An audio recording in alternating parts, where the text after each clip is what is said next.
Alors faut savoir qu'avant de commencer un prototype, j'ai dû retourner internet, il a fallu que j'analyse le comportement d'un dérailleur, faire des scans 3D, regarder un petit peu partout comment ça fonctionne, et surtout trouver la bonne solution pour faire fonctionner le mien. Il a fallu que je fasse des prises de mesure, il a fallu que je retourne des vieux forums cachés au fond d'internet. J'ai confirmé mes connaissances et j'ai trouvé pas mal de subtilités. Alors pour que vous puissiez comprendre ce qui m'a amené à faire ce premier prototype, je vais devoir vous parler du corps du dérailleur et de la chape. Ce sont deux parties qui travaillent ensemble et qui sont complètement indissociables. Le déplacement de la chape, c'est pas un hasard, alors j'imagine qu'un ingénieur a des calculs pour pouvoir réfléchir au déplacement de cette chape. Moi, j'ai dû me démerder avec les moyens du bord. Entre la partie fixe du dérailleur et le point de pivot de la chape, il y a ce qu'on appelle le corps. C'est un parallélogramme déformable qui permet au galet guide de se déplacer perpendiculairement au sol et parallèlement à la cassette. Le galet et donc le point de pivot de la chape doivent se déplacer en diagonale du petit pignon vers le grand pignon, et le galet doit pouvoir se trouver à peu près en dessous ce petit pignon à une distance comprise entre 5 et 15 mm. Le point d'arrivée, c'est le grand pignon, et le galet guide a donc une trajectoire rectiligne, du petit pignon vers le grand pignon. C'est le principe d'un parallélogramme classique, pouvoir proposer une translation d'un élément de manière parallèle d'un point A à un point B. Alors il existe pas mal de types de corps, il y en a deux principalement, je vais vous épargner une vidéo de 4 heures sur toutes les pièces qui peuvent être un peu exotiques. On va parler des plus courants, ça sera plus simple à comprendre. Tout d'abord il y a le straight parallélogramme, le parallélogramme droit. Ce sont un peu des corps ancêtres dont le parallélogramme se déplace parallèlement à la cassette. Les points de pivot du parallélogramme sont dans l'axe du vélo et le corps est parallèle au sol ou légèrement incliné vers le bas. Le problème de ce parallélogramme, c'est qu'il se déplace donc à l'horizontale, il a très peu de déplacement vers le bas et donc il accepte uniquement de fonctionner sur des petites cassettes avec une denture assez courte. Pour compenser ce faible déplacement, on a pu lui coupler une chape avec un galet guide déporté du point de pivot de rotation de la chape. Dans ce cas-là, le corps assure le déplacement gauche-droite et la chape assure le déplacement haut-bas du galet. L'avantage de ce type de déplacement, c'est que le corps évite de rebondir lors de l'utilisation du vélo sur des terrains un petit peu cassants ou lors de fortes tensions de chaîne. Ça évite ce qu'on appelle le gauche shifting, c'est-à-dire le changement de vitesse inopiné.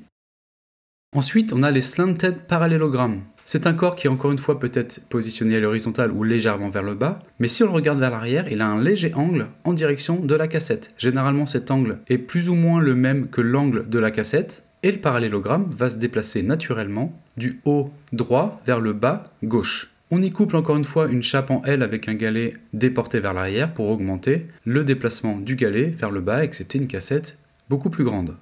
Le slant, c'est un brevet déposé par Suntour dans les années 60 qui bien heureusement est tombé dans le domaine public dans les années 80 et donc je vais pouvoir utiliser moi ce système. Pour mon dérailleur que j'ai envie de proposer dans une cassette de 11,42 voire 11,46, je vais devoir mesurer ce qu'on appelle le slant angle. J'ai travaillé de deux manières. J'ai trouvé des photos sur le net, il m'a suffi de faire des calculs en mesurant sur des logiciels comme Illustrator par exemple. Et la deuxième méthode que j'ai utilisée, c'est trouver une cassette en 11,42, une cassette en 11,46 et simplement mesurer les diamètres et faire un petit calcul pour trouver le bon angle. Le deuxième point de référence à trouver qui est hyper important, c'est le point de départ du galet guide. Le galet qui sert donc à positionner la chaîne correctement sur les pignons. Pour ça, le plus simple, c'est de tricher. Je pense qu'il doit y avoir des méthodes de calcul, mais moi, comme je travaille à partir de dérailleurs qui fonctionnent déjà, je me suis basé sur le dérailleur Microshift Advent X, un bon dérailleur 10 vitesses que j'ai scanné en 3D et qui m'a permis de prendre différentes mesures par rapport à la cassette. Il n'y a pas de problème à faire ça, c'est ce qu'on appelle la rétro-ingénierie, démonter et analyser les produits des autres pour voir comment ils fonctionnent, et dans mon cas, c'est absolument parfait. Je ne vais pas réinventer le dérailleur à partir de zéro, j'en suis complètement incapable, je vais plutôt adapter ce qui existe déjà. On a vu tout à l'heure que le parallélogramme va naturellement déplacer le galet guide sur une trajectoire rectiligne, mais mes pignons, moi si on regarde bien, ils ont une forme plutôt courbe. Pour un bon passage de vitesse, il faut que le galet guide soit le plus proche possible des dents de chaque pignon. Donc il va falloir rectifier la trajectoire de mon galet guide pour passer d'une trajectoire rectiligne à une trajectoire courbe. Il y a plusieurs moyens. Par exemple, Shimano a mis au point ce qu'on appelle le servo ou le double asservissement pantographique. La partie fixée sur la patte de dérailleur n'est plus fixe sur un point de pivot et donc le corps va pouvoir pivoter d'avant en arrière suivant le déplacement de la chape. Moi, ce que je vais adopter, c'est la méthode naturelle, on pourrait dire, de la longueur de la chaîne. Plus on monte sur les grands pignons, plus la chaîne s'enroule et tire sur la chape. À la base, les galets guides étaient sur le point de pivot, donc le déplacement de la chape n'avait pas d'influence sur le galet guide. On a vu tout à l'heure que si on déplace le galet guide à l'arrière du point de pivot, donc avec un offset, un déport, dans ce cas-là, lors du déplacement de la chape d'avant en arrière, le galet guide va pouvoir basculer de haut vers le bas. Donc plus ma chape va se tendre, plus le galet va descendre. Donc on pourrait simplifier en disant que suivant la position de mon dérailleur, la chaîne va plus ou moins se tendre, va plus ou moins tirer la chape et donc va déplacer mon galet guide encore plus vers le haut ou vers le bas. On a donc un déplacement du parallélogramme qui reste rectiligne, mais la courbe est donnée par le déplacement du galet guide grâce au point de pivot et au déport. Je me rends compte que c'est ultra compliqué à expliquer, je sais pas si vous me suivez, j'espère que les petites animations que j'ai fait vous aident en tout cas. D'ailleurs, n'oubliez pas de vous abonner à cette vidéo, ça m'aide vachement à faire ces petites animations, ça me motive beaucoup. J'ai vu que vous étiez plus de 300 que vous êtes abonnés grâce à ma dernière vidéo, donc merci à vous. Pour en revenir à la courbe de cassette, encore une fois tout ça doit pouvoir se calculer, mais moi je suis obligé de faire avec les moyens du bord, et comme je suis plutôt une brêle pour réussir à formuler ça, je me suis débrouillé de manière empirique.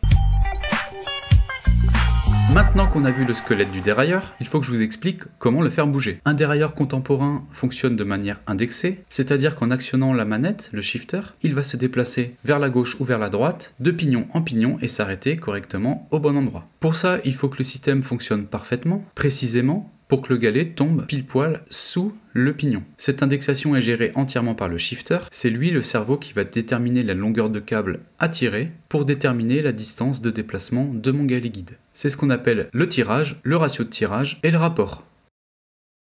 Concrètement, si j'ai un tirage de 1 mm et un ratio de 1 pour 1, alors mon dérailleur se déplace de 1 mm vers la droite et vers la gauche quand je tire 1 mm de câble. Par exemple, pour Shimano jusqu'à des systèmes 9 vitesses, ils utilisent un ratio de 2 pour 1. Pour 1 mm de câble, mon dérailleur se déplace de 2 mm à droite ou à gauche. En vérité, c'est plutôt une expression marketing parce que le ratio réel est de 1,7 sur 1, et donc pour 1 mm de câble tiré, mon dérailleur se déplace de 1,7 mm.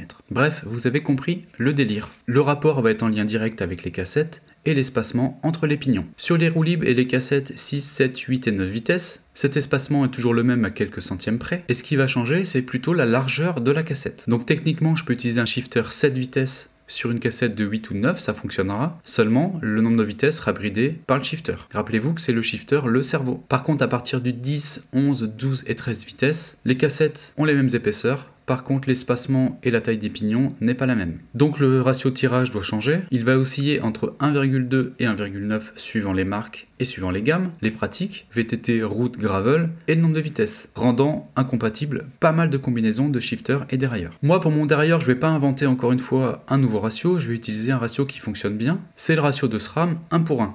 Techniquement, le ratio est plutôt proche de 1,1 pour 1 et non de 1 pour 1. Encore une fois, vous voyez le délire, c'est plutôt du marketing. Pour 1 mm de câble tiré, mon dérailleur va se déplacer à droite et à gauche de 1,1 mm. La première évidence pour ça, c'est que j'ai pas mon propre shifter encore pour l'instant, donc je suis obligé d'utiliser un shifter qui est déjà présent sur le marché, et donc j'ai choisi le shifter SRAM 10 vitesses.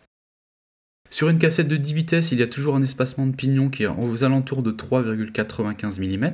Et donc, qu'il y ait un rapport shim de 1,7 ou un rapport SRAM de 1,1, le déplacement se fera toujours de 3,95 mm, vers la droite ou vers la gauche, encore une fois. Si on fait un petit calcul, le dérailleur SRAM, lui, il aura besoin de 3,95 divisé par 1,1, soit 3,6 mm de câble, contre 2,3 mm chez Shimano. Mais alors, qu'est-ce que ça change? S'il y a plus de câbles tirés chez SRAM pour le même déplacement, c'est tout simplement le point de fixation de la gaine et le point de fixation du câble qui va changer. Le câble va donc agir avec plus ou moins de force sur le parallélogramme. Ça se traduit chez SRAM par une précision du déplacement qui est accrue, une plus grande simplicité de réglage et une plus grande tenue dans le temps. Vous êtes beaucoup à avoir réagi sur ma dernière vidéo et mon idée en suspens de créer un dérailleur qui soit compatible 8, 9, 10 vitesses en me parlant du Quse. Le Shimano Quse, c'est un concept de chez Shimano, c'est un dérailleur qui va fonctionner sur du 9, 10 et 11 vitesses indépendamment des cassettes, des chaînes, des shifters, etc. etc. Pourquoi? Tout simplement parce que le Quse, il a le même ratio de tirage 9, 10, 11. Ce qui va changer, c'est non pas l'espacement des pignons qui va rester le même, contrairement à des cassettes classiques, ce qui va changer, c'est la largeur. Donc le Quse, il a des cassettes qui sont spécifiques au groupe Quse. Pour faire fonctionner un dérailleur Quse, il faut une cassette Quse. Tous les pignons ont une indexation de 4 mm sur du Q's, que ce soit du 9, du 10 ou du 11, l'espacement reste de 4 mm, ce qui va changer encore une fois, c'est la largeur de la cassette. Comme on a vu tout à l'heure avec le 9 vitesses, le 8, le 7 et le 6 qui fait partie de la technologie SIS de chez Shimano. Donc moi ce que je voulais faire c'est faire fonctionner mon dérailleur sur des cassettes classiques de 8, 9, 10. Donc si vous avez suivi, c'est d'avoir un dérailleur qui fonctionne avec un tirage 8, 9, 10 sur le même corps. Donc avec un câble fixé pas forcément au même endroit ou avec un système qui lui permet de se déplacer suivant comment on fixe le câble ou je ne sais pas encore. Justement, c'est pour ça que je mets cette idée pour l'instant en suspens, on verra ça plus tard. Et voilà, donc pour l'instant j'en suis ici. Il y a quelques trucs dont je ne vous ai pas parlé, notamment le réglage de l'englobé, le réglage des butées et le clutch. Le clutch fera justement l'objet d'une prochaine vidéo dans les semaines à venir. Merci d'avoir tenu jusqu'ici, abonnez-vous et à bientôt!